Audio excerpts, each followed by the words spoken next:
sedulur-sedulur, Bapak Ibu para wali santri ingkang minulya, anak-anak seluruh santri dan keluarga besar Nuril Falah yang saya cintai dan saya banggakan, sebagai bentuk dan upaya kita mengisi bulan Ramadan ini dengan berbagai amal kebaikan, maka perlu sedikit saya sampaikan sebagai bentuk, mungkin istilahnya pencerahan gitu ya.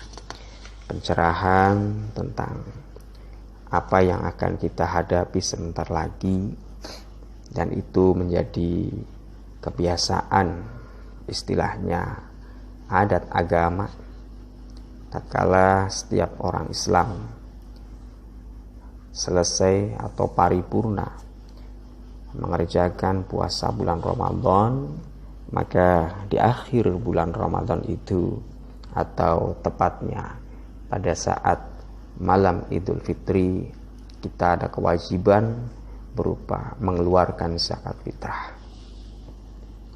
Allah Subhanahu wa Ta'ala telah menyelenggarakan dan mempublikasikan hal kewajiban ini sesuai dengan firman-Nya di dalam Al-Qur'an. A'udzubillahi minasyaitonirrajim. Bismillahirrahmanirrahim. Khudz min amwalihim shadaqatan tutahhiruhum wa tuzakkihim biha washolli 'alaihim inna sholataka sakanul lahum wallahu sami'un alim. Khudz min amwalihim shadaqah. Ambillah dari harta benda mereka sebagai bentuk sedekah, maksudnya adalah zakat, yang nantinya tutahhiruhum wa tuzakkihim, akan mensucikan dan membersihkan mereka dengan harta benda mereka yang telah dizakati itu. Kemudian washolli alaihim, dan berdoalah atas mereka. Inna sholataka sakunul lahum, sesungguhnya doamu bagi mereka akan menjadi ketenangan pada jiwa mereka. Wallahu sami'un alim. Allah maha mendengar dan maha mengetahui. Nah, dari ayat ini memiliki kandungan hukum terhadap kewajiban zakat secara umum, gitu ya. Zakat dalam Islam dibagi menjadi dua secara garis besar. Zakat mal, atau yang biasa disebut dengan zakat benda. Ini jumlahnya dan rupanya itu macam-macam. Yang kedua adalah zakat fitrah. Zakat fitrah atau disebut pula dengan zakat suci. Sebab fitrah itu secara bahasa artinya juga suci, itu kefitrahan, artinya kesucian, atau dikenal pula dengan istilah zakat jiwa. Namun kita perlu sekali untuk mengetahui, tatkala telah purna, telah sampai pada waktunya puasa bulan Ramadan, kita diwajibkan untuk mengeluarkan zakat fitrah ini. Maka tentu bagi yang mengeluarkan zakat harus mengetahui tentang berbagai macam apa? Berbagai macam hal yang berhubungan dengan seluk-beluk perzakatan fitrah ini. Nah, di sini insya Allah saya akan menyampaikan beberapa hal yang terpenting tentang masalah zakat, agar nantinya kita betul-betul saat mengeluarkan zakat itu bukan cuma hanya sebatas karena rasa budaya atau hanya sebatas karena kebiasaan, tapi kita mengeluarkan zakat sebagai wujud kesadaran diri, kesadaran agama, dan juga kesadaran sosial.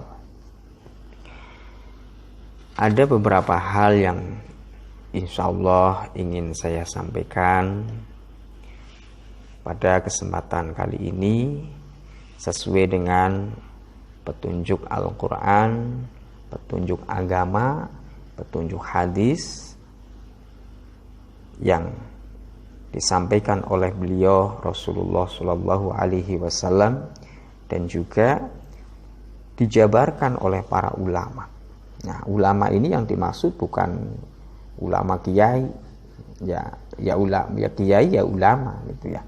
Tapi bukan ulama kiai yang kita kenal atau kita maksud dalam kehidupan sehari-hari secara umum, itu bukan ya.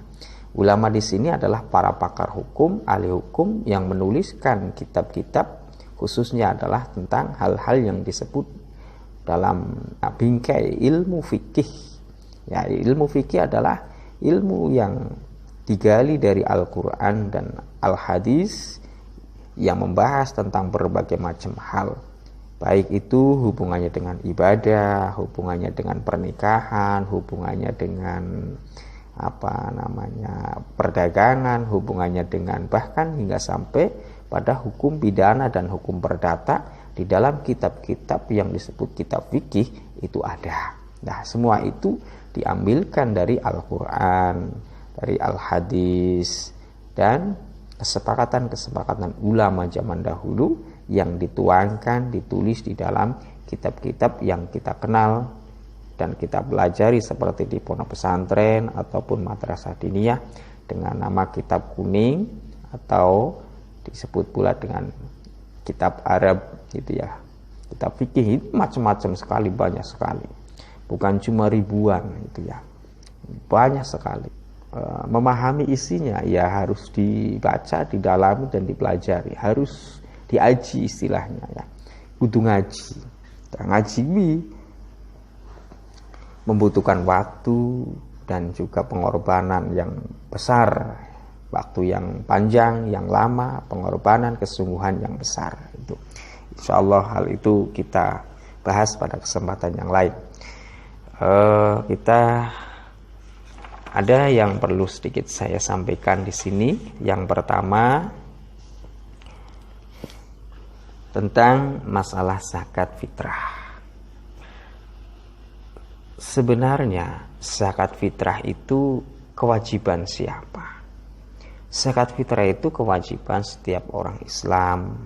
Ini ya, kewajiban setiap orang Islam yang mana khususnya tatkala mereka habis menghadapi bulan Ramadan dan hendak masuk bulan Syawal, maka kewajiban itu datang.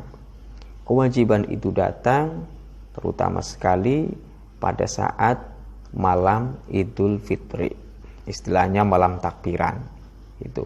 Sehingga zakat fitrah ini secara waktunya itu dibagi-bagi. Secara waktunya dibagi-bagi. Ada waktu wajib, ada waktu sunnah, ada waktu makruh, dan juga ada waktu haram. Bahkan hingga sampai waktu boleh itu ya. Waktu wajib mengeluarkan zakat fitrah adalah pada malam Idul Fitri, saat malam takbiran. Ya, itu waktu wajibnya. Kemudian waktu paling utama adalah pada pagi hari sebelum pelaksanaan sholat Id. Itu waktu yang paling utama mengeluarkan zakat fitrah.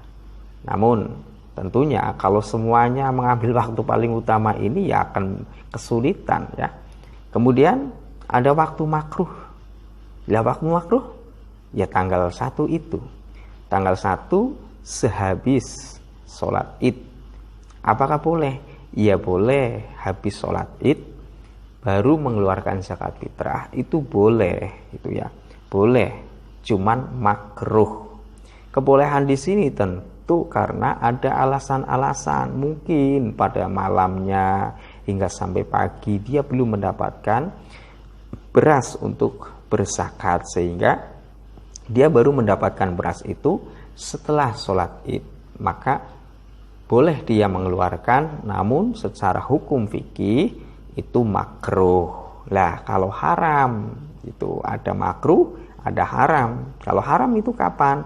Ya malam tanggal 2. Malam hari kedua bulan Syawal, maka sudah haram. Artinya apa? Sudah tidak boleh, sudah tidak perlu. Sudah tidak perlu kita mengeluarkan zakat fitrah. Seandainya kita memaksa mengeluarkan, maka ya tidak sah.